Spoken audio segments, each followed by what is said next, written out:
wag sanang mangyari, matukso ako ng sandali, pagkat ang tukso ay madaling nagwawagi.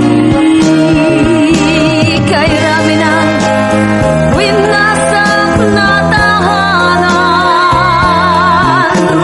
kay rami ng matang pinaluha,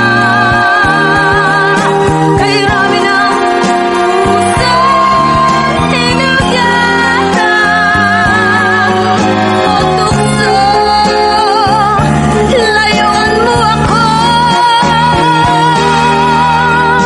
Di kayang sabihin na ako'y di madadaramdin, pagkat ako'y tao, may puso't damdamin.